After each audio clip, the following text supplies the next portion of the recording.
الحمد للہ رب العالمین والصلاة والسلام علی رسولہ الکریم اما بعد۔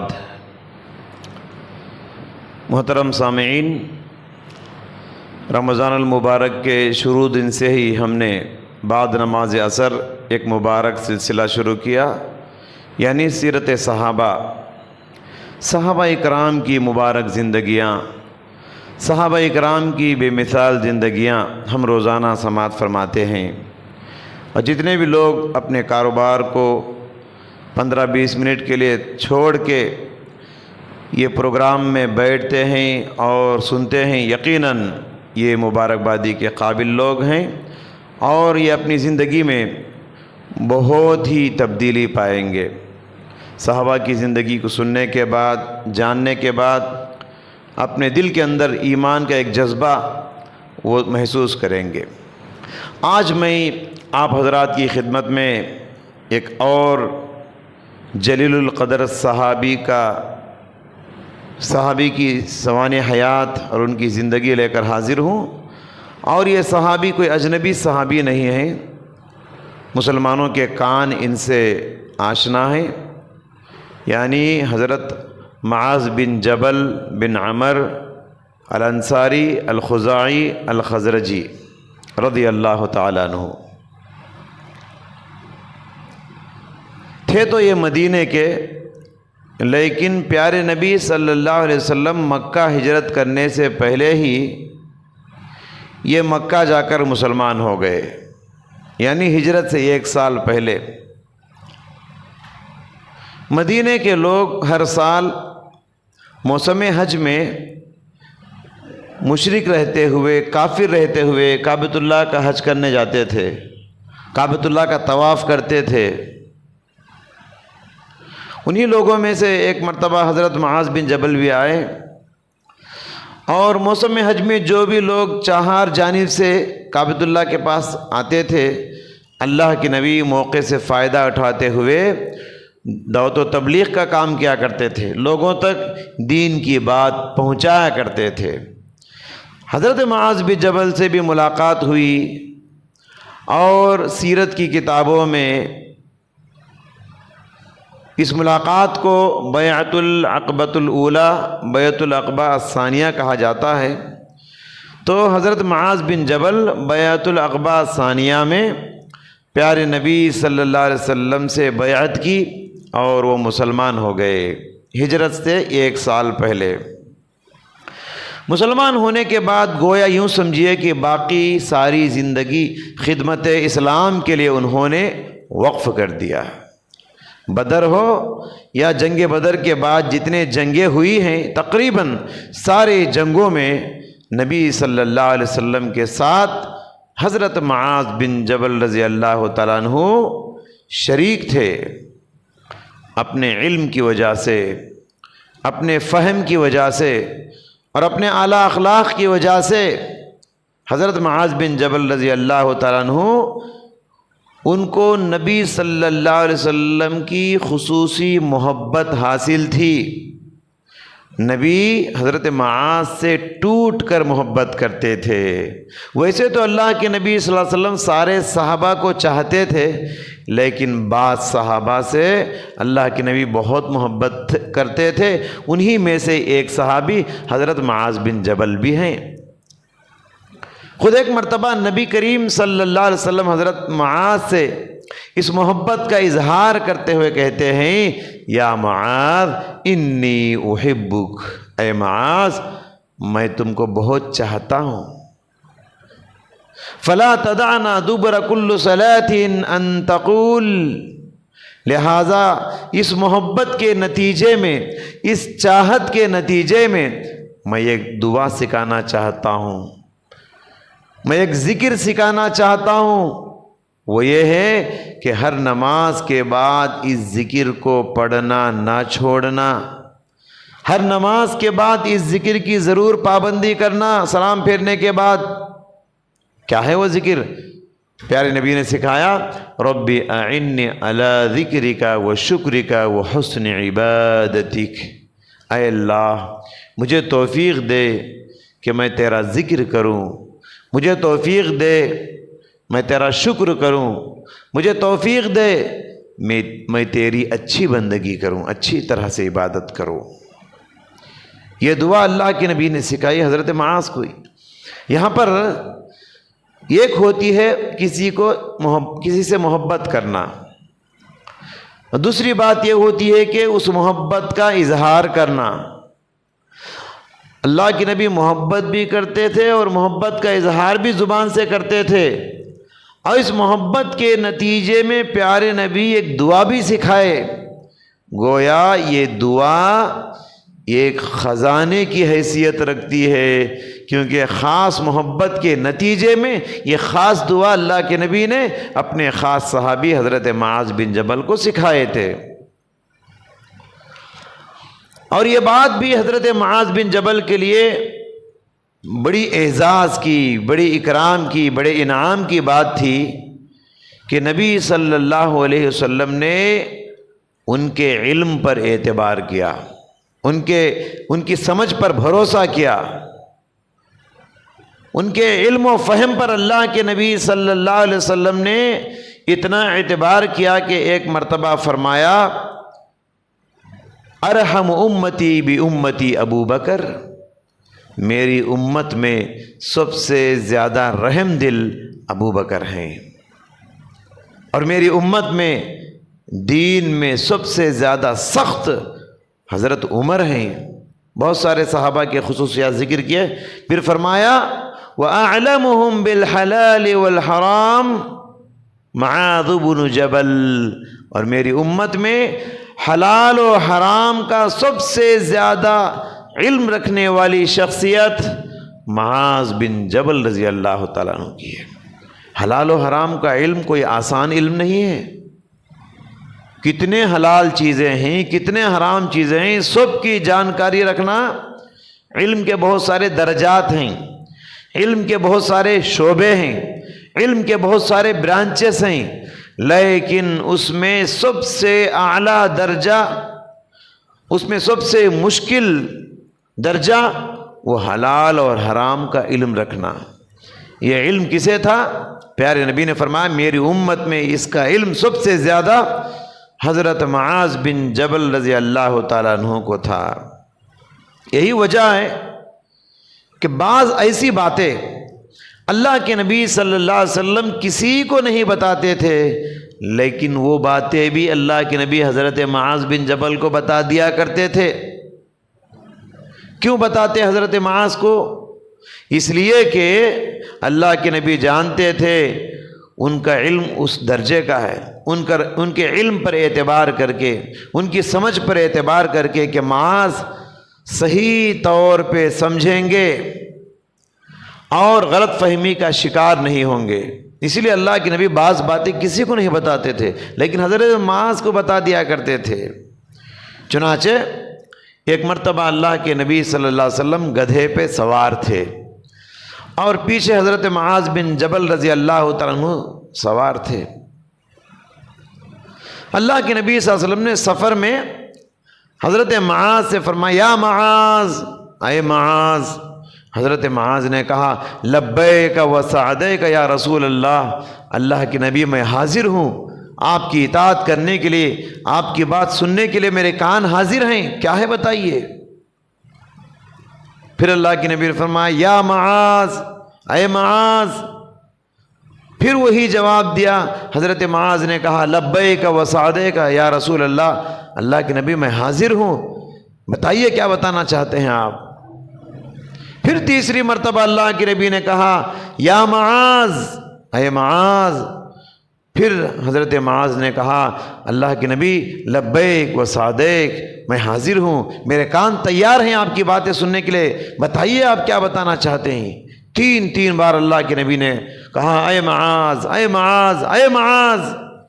گویا اللہ کے نبی صلی اللہ علیہ وسلم بہت اہم بات بتانے جا رہے ہیں، ذرا غور سے سننا، اس لیے 3 بار کہا۔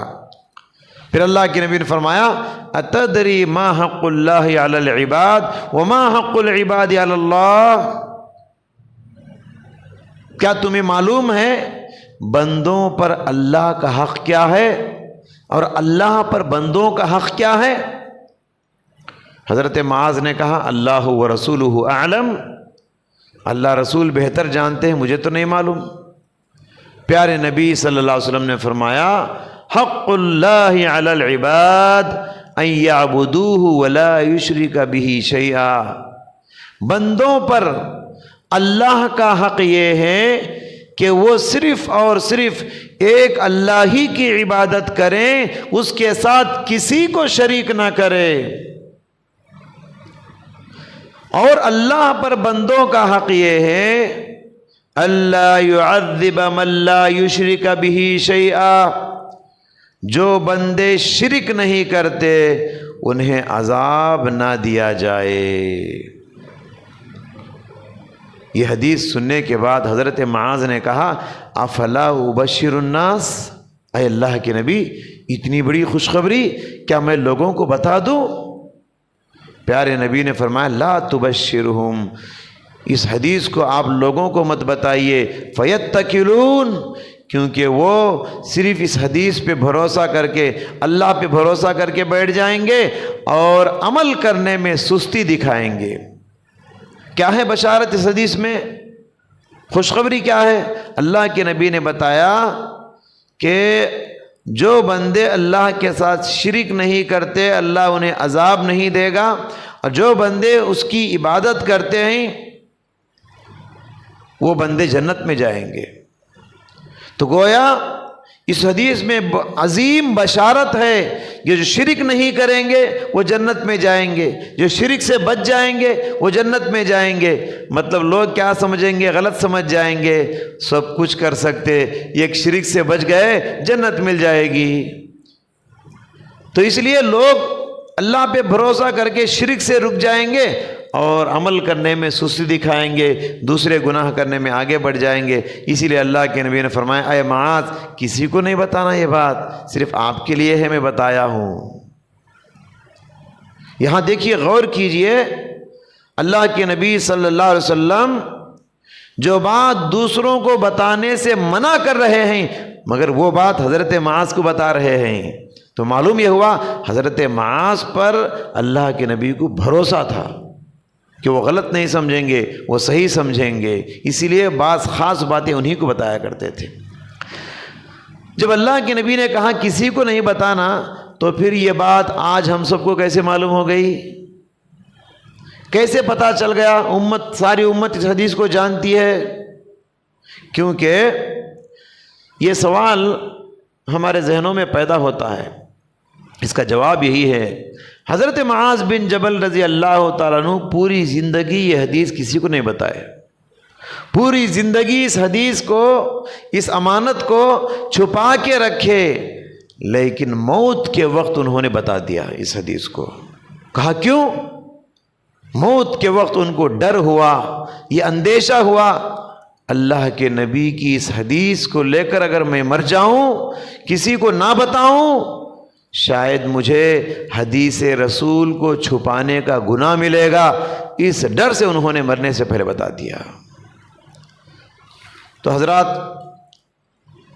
ان کا علم اتنا اونچا تھا کہ اللہ کے نبی صلی اللہ علیہ وسلم سن 8 ہجری میں جب مکہ فتح ہوا، مدینے سے آ کر مکے کو فتح کیے تھے، فتح مکہ کے موقع پر اللہ کے نبی جب واپس مدینہ جا رہے تھے صحابہ کے ساتھ، تو حضرت معاذ بن جبل کو مکے میں چھوڑ کر گئے، مدینے کو لے کر نہیں گئے۔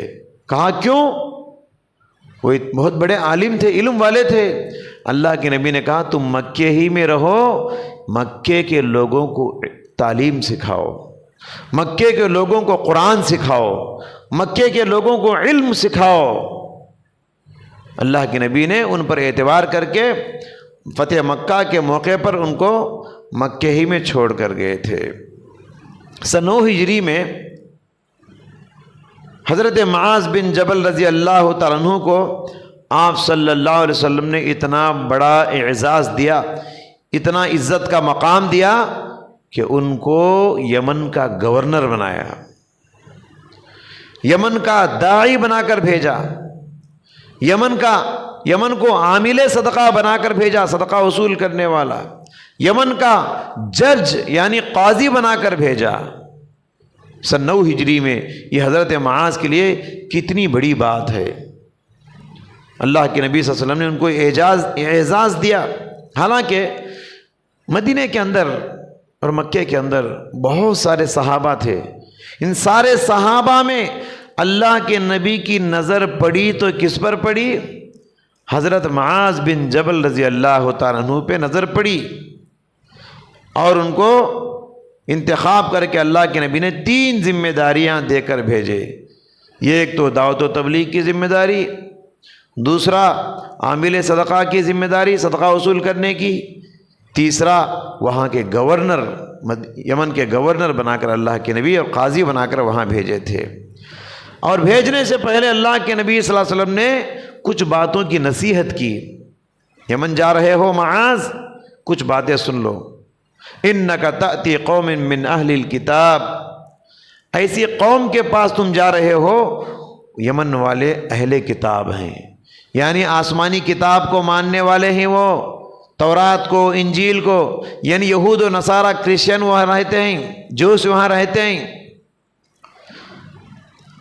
فَلْيَكُنْ أَوَّلُ مَا تَدْعُو إِلَيْهِمْ شَهَادَةِ أَن لَا إِلَهَ إِلَّا اللَّهِ، سب سے پہلا کام تمہارا یہ ہونا چاہیے کہ یمن کے لوگوں کو ایک اللہ کی طرف بلاؤ، لا الہ الا اللہ کا پیغام دو اور بتاؤ کہ میں اللہ کا رسول ہوں. فَإِنْهُمْ أَطَاعُوكَ لِذَلِكَ، اگر وہ لوگ اس بات کو قبول کر لے اور مسلمان ہو گئے تو تب دوسرا میسیج یہ دینا، فَعَلِمْهُمْ أَنَّ اللَّهَ افترض عَلَيْهِمْ فِي كُلِّ يَوْمٍ وَلَيْلَةٍ 5 صلوات. مسلمان ہونے کے بعد سب سے پہلا فرض یہ بتانا کہ دن اور رات میں 5 وقت کی نمازیں فرض ہیں. جب وہ نماز پڑھنے کے عادی ہو جائیں پھر چند دنوں کے بعد ان کو بتانا ان اللہ افترض علیہم صدقۃ تؤخذ من اغنیائہم وترد الی فقرائہم، بتانا کہ ان پر زکوٰۃ فرض ہے، سال میں 1 مرتبہ زکوٰۃ کا مال امیروں سے لیا جائے گا اور غریبوں میں تقسیم کیا جائے گا. پھر فرمایا اتقی دعوت المظلوم، بہت ساری نصیحت ہے کہ آخری میں فرمایا حضرت اے معاذ مظلوم کی بددعا سے بچنا.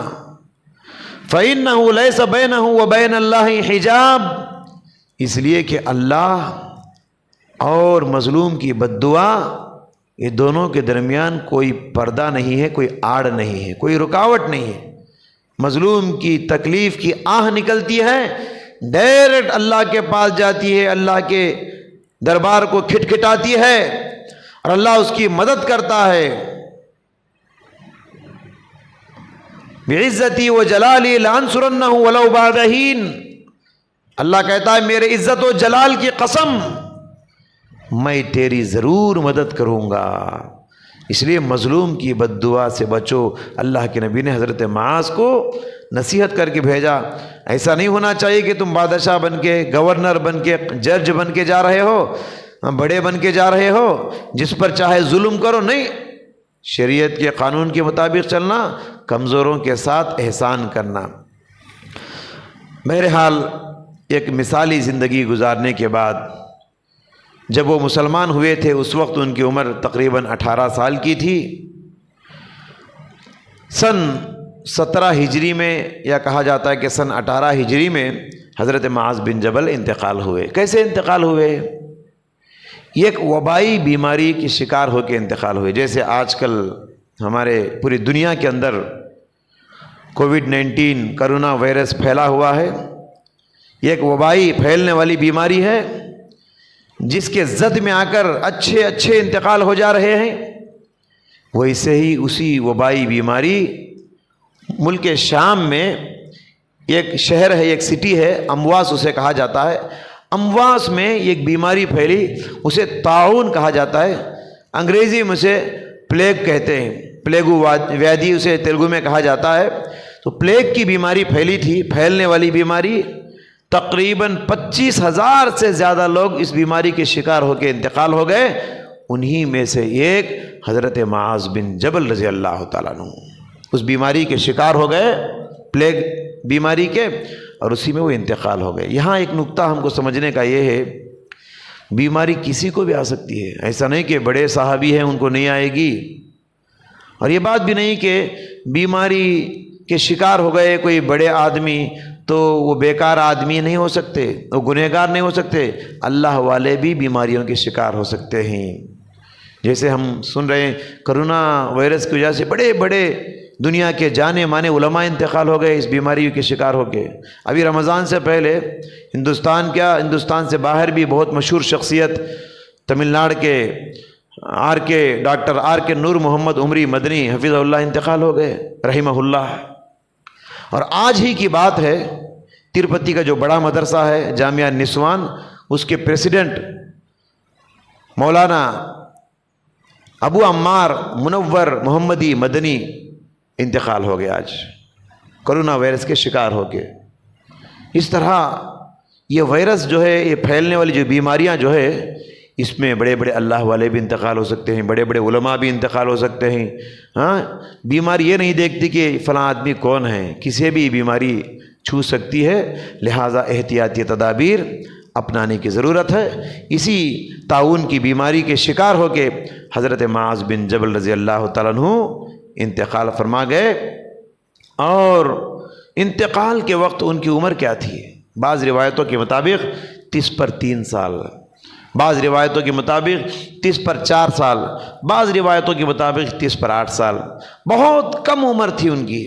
آپ غور کیجئے، اتنی کم عمر میں حضرت معاذ بن جبل رضی اللہ تعالیٰ عنہ اتنا سب کچھ کر گئے، اللہ کے بھی چہیتے بن گئے، رسول اللہ صلی اللہ علیہ وسلم کے چہیتے بن گئے، ایک داعی بن گئے، یہ قاضی بن گئے، یہ گورنر بن گئے، ہاں یہ قاضی بن گئے، کتنے ذمہ داریاں وہ سنبھالے صرف 30 پر 3 سال کی چھوٹی سی عمر میں۔ اللہ تعالیٰ چاہے تو چھوٹی عمر میں بھی بہت برکت دیتا ہے، انسان بہت سارے بڑے بڑے کام کر لیتا ہے چھوٹی عمر میں بھی۔ بہرحال ایسے مثالی صحابہ کو نمونہ بنانا چاہیے۔